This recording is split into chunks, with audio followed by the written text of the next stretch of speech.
Hello, my name is Simon Appleyard, Regional Manager for Wesleyan Financial Services. Hello, I'm Leyfield, Account Manager, also for Wesleyan Financial Services.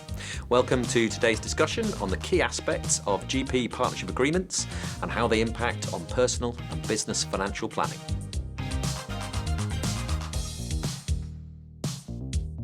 So Graham, one of the things that I first noticed when I came here 14 years ago, and I know you've been here a lot longer, is the surprise I had at how few practices had partnership agreements in place.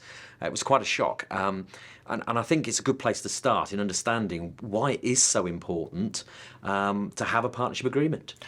Well, I think the first thing to say, between us working over 30 years with GPs and GP practices, I think it's a fair observation of how it was 14, 15 years ago. An awful lot of practices without partnership agreements or invalid agreements. I think it's a situation that's massively improved, and certainly the sort of business focus in practices has moved on from those early days. But a partnership agreement is an absolutely essential part of any business, regardless of whether it's a GP practice or not. It's the foundation stone of how the business is expected to run. It's probably the most important part about protecting your business, because it sets out the rules of how the individual partners want to interact with each other, some specifics around things like how you're paid, what happens when you go on holiday, what happens should you fall ill, and things like that. It's effectively the contract of employment, as it were, for the partners. And really importantly, you'll know, I'm sure, that the specific nature of GP practices means that not only do you have those sort of generic areas, but you've got other things about how certain ways that you're paid, other income is dealt with. Any other thoughts around that? So yeah, I mean, one of the things that struck me early on was the fact that so often GP practices are made up of a bunch of like-minded people who really get on the face of it, and the unfortunate thing is over time that can fall over, and the key bit then is to have some sort of mechanism for dealing with disputes within the practice. I remember talking to a solicitor about this and saying that the cost of actually getting to the doors of the courtroom where there is a dispute is something like 150,000, and that's a number of years back. So actually the having the mechanism to deal with those sorts of problems is essential. Even if you think you're friends now, it isn't always going to be the case. And I think we've seen enough practices over the years come a cropper that way, that it is really important to have that in place. And that whole idea of it being a contract of employment is the best way of thinking about it. You wouldn't want to go into a job not knowing what your terms and conditions are. No different as far as a partnership agreement is concerned.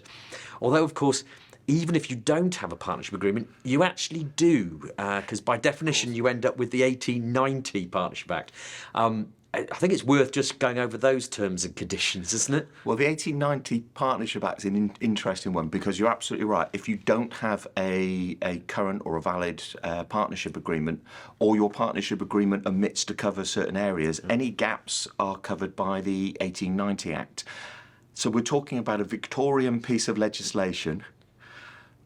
Guess what? It doesn't cover things like paternity leave and the like.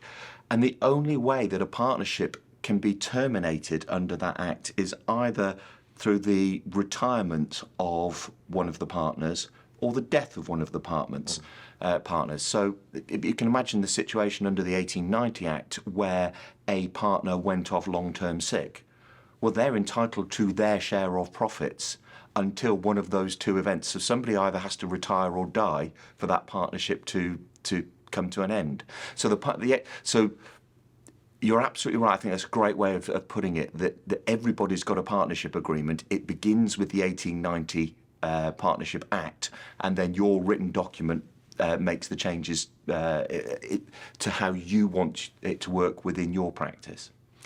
Yeah, and I think it's it's really important to remember that it doesn't actually therefore bind people to act exactly as that way. You can actually behave as you will, but in the final analysis, if something goes wrong, you've got a backstop to say this is what we agreed we would do. You're absolutely right.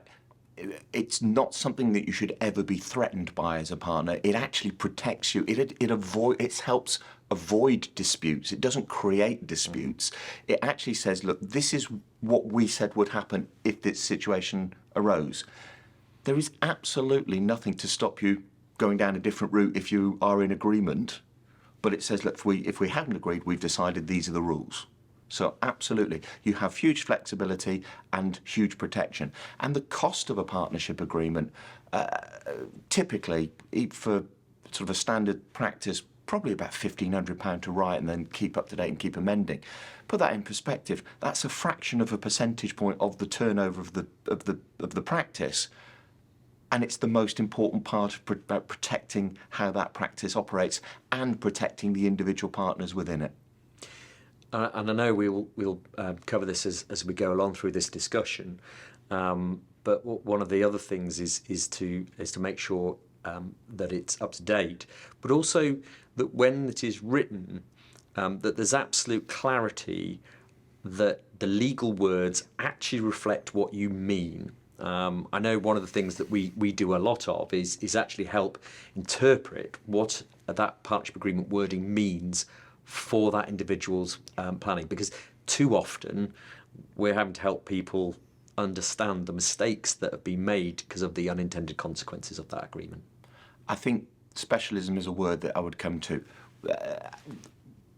We value and promote ourselves as specialist financial advisors. It is equally important when you're getting your legal advice to get specialist legal advice, as it is also in the accountancy world. I think a GP practice has its unique challenges about the way the income comes in, the way that people can retire, the options you've got under the NHS pension scheme. It takes a specialist legal specialist legal advice to be able to write a partnership agreement that covers all of those things. You wouldn't expect any solicitor who isn't familiar with how GP practice to operate to be able to do that. So specialism, both with your financial advice but also your legal and accountancy advice. Yeah, couldn't agree more. And that leads us on to think about the importance of keeping them up to date as well, so that they reflect the current wishes of the group of partners. And I think that probably leads us on to the next part of the discussion to talk about the impact as far as a new partner is concerned. Absolutely. Thank you for watching our video today. Hope you found it interesting. At Wesleyan Financial Services, we're specialist financial advisors to GPs and GP practices. So if you have any questions and would like to find out more about how some of the topics we've talked about might affect you, please visit us at wesleyan.co.uk.